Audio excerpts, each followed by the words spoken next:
Bayangkan dua orang manusia ya, Lois. Orang pertama, sholatnya tidak pernah putus, puasanya rajin, sedekahnya jutaan, tapi setiap kali dia melihat orang lain yang ibadahnya kurang, hatinya berbisik, dia tidak selevel denganku. Lalu orang kedua, ibadahnya mungkin bolong-bolong, masih sering terpleset dosa, tapi setiap malam dia menangis, merasa dirinya kotor, merasa dirinya tidak punya apa-apa untuk membeli sorga. Pertanyaannya sederhana tapi menohok. Siapa di antara mereka yang sebenarnya lebih dekat dengan Tuhan? Apakah kedekatan itu diukur dari data statistik jumlah rakaat? Atau ada variabel tersembunyi yang sering kita lupakan? Itu pertanyaan yang menakutkan, Noah. Karena secara logika matematika, orang pertamalah yang menang. Tapi dalam logika spiritual, jawabannya bisa terbalik total.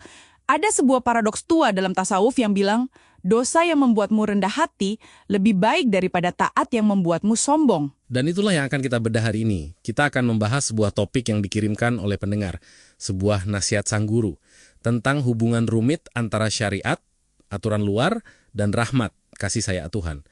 Kita sering terjebak berpikir bahwa ibadah itu seperti transaksi dagang. Saya bayar dengan sholat, Tuhan kasih kembalian berupa sorga. Tapi benarkah mekanismenya sesederhana itu?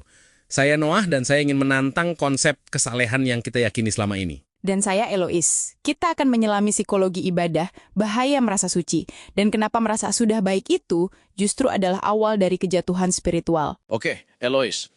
Naskah yang kita terima ini membuka dengan pernyataan yang cukup mendamaikan, tapi juga membingungkan bagi sebagian orang. Dikatakan syariat dan rahmat itu bukan lawan.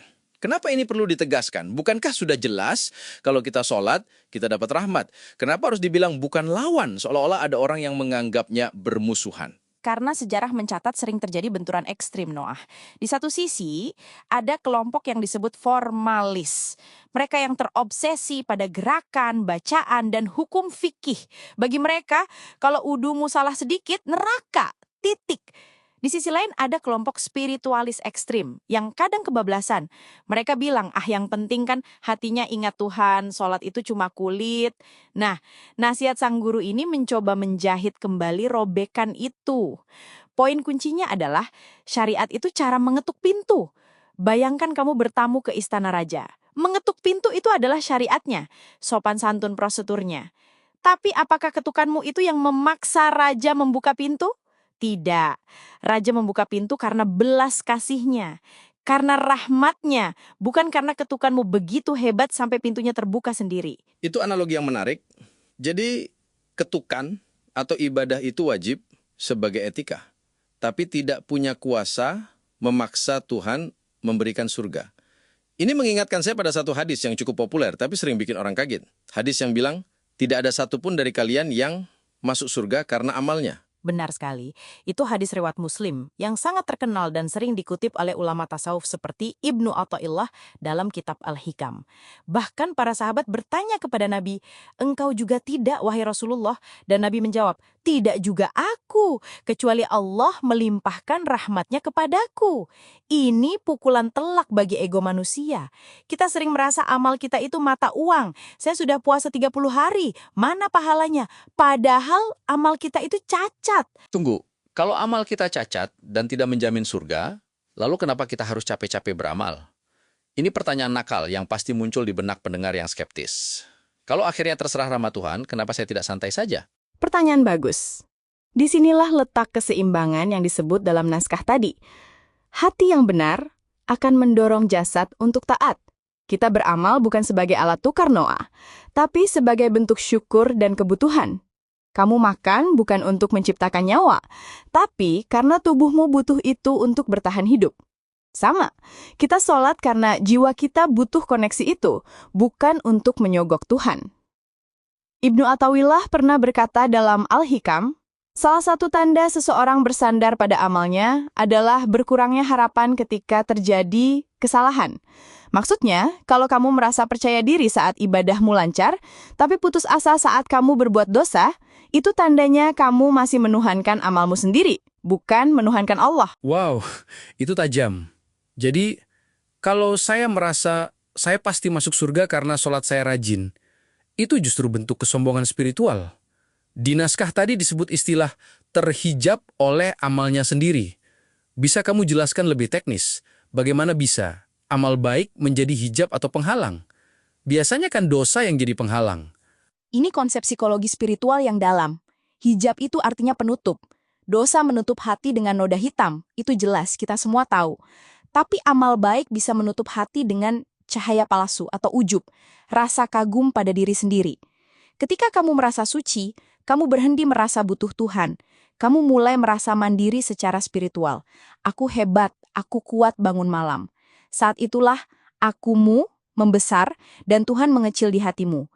Itu bahaya laten yang lebih sulit dideteksi daripada dosa mabuk atau mencuri. Karena kalau pemabuk, dia sadar dia salah. Tapi orang yang merasa soleh, dia merasa benar, jadi dia tidak akan pernah minta ampun. Itu ironis sekali. Jadi, iblis bisa masuk bukan lewat pintu maksiat, tapi lewat pintu masjid. Tepat sekali. Ada kisah klasik dalam tradisi Islam tentang iblis yang dulunya adalah ahli ibadah yang luar biasa di langit, tapi jatuh karena satu hal, kibr atau sombong. Dia merasa lebih baik dari Adam. Nasihat guru dalam teks ini memperingatkan kita agar tidak jatuh ke lubang yang sama. Jangan sampai rajin ibadah malah membuat kita merasa lebih mulia dari pendosa yang mungkin sedang menangis di pojokan. Nah, bicara soal pendosa yang menangis, naskah ini juga menyinggung tentang orang yang tampaknya tidak sempurna ibadahnya, tapi hatinya lembut. Ini area yang abu-abu, Elois. Banyak orang zaman sekarang pakai alasan ini untuk malas-malasan. Nggak apa-apa, nggak sholat. Yang penting hatiku bersih, nggak nyakitin orang. Bagaimana kita mendudukkan ini secara objektif, tanpa menghakimi, tapi juga tanpa membenarkan kemalasan? Itu jebakan logika yang disebut murji'ah dalam sejarah teologi Islam. Kelompok yang menganggap amal tidak penting asal iman ada. Guru dalam naskah ini sangat hati-hati mengoreksinya. Beliau bilang, bukan berarti meninggalkan sholat itu benar. Kenapa? Karena klaim hatiku bersih itu perlu bukti. Logikanya begini, kalau kamu benar-benar cinta pada seseorang, apakah kamu akan mengabaikan panggilannya? Tentu tidak. Kalau pacar saya telepon, saya angkat. Kalau saya cuekin terus dengan alasan yang penting dalam hati aku cinta, lama-lama dia pergi. Persis, sholat itu panggilan pertemuan. Kalau seseorang mengklaim hatiku dekat dengan Tuhan, tapi dia menolak bertemu lewat sholat, ada kontradiksi di situ.